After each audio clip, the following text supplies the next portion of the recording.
Yung di umano ay hiwalayan ni Catherine at ni Daniel o pasikretong nagkikita si Daniel at si Andrea. Si Andrea Brillantes ang tinutukoy na dahilan sa hiwalayan ni Catherine Bernardo at Daniel Padilla. Ayon sa batikang showbiz columnist at manager na si Ogie Diaz, inihayag ni Ogie ang nasagap niyang balita sa kanyang source. Hindi pa raw ito confirm ngunit dumating sa kanya na nagkikita di umano ng palihim si Daniel Padilla at Andrea Brillantes.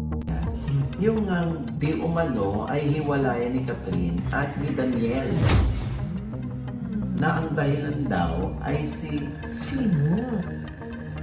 Siyempre hindi naman to confirm. Kaya dapat marinig din natin ang panig nila.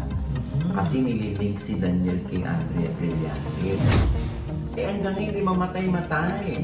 Dalawang Hindi nga na ang pinagseloso ni Catherine ay si Andrea Brillantes na may nagchika pa sa akin na nagkikita ng lihim o pasikretong nagkikita si Daniel at si Andrea. Sabi ko lumang tao si Daniel.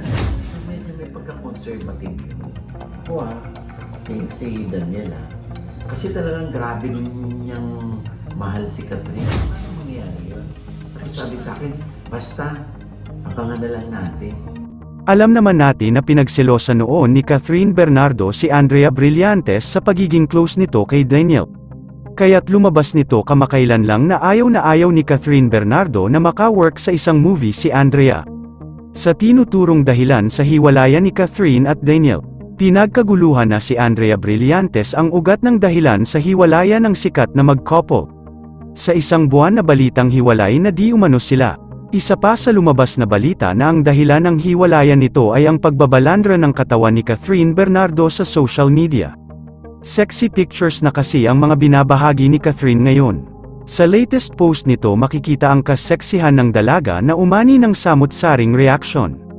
Ito raw ang isa sa dahilan kung bakit hiwalay na ang dalawa sa ayaw na ipinapakita ni Catherine ang kanyang katawan dahil ayaw ni Daniel ito. Bagamat wala pa ring official statement si Andrea Brillantes patungkol sa isyu na nagkikita sila ng palihim ni Daniel Padilla. Iyon lamang po, ano ang masasabi mo sa balitang ito, comment mo sa ibaba.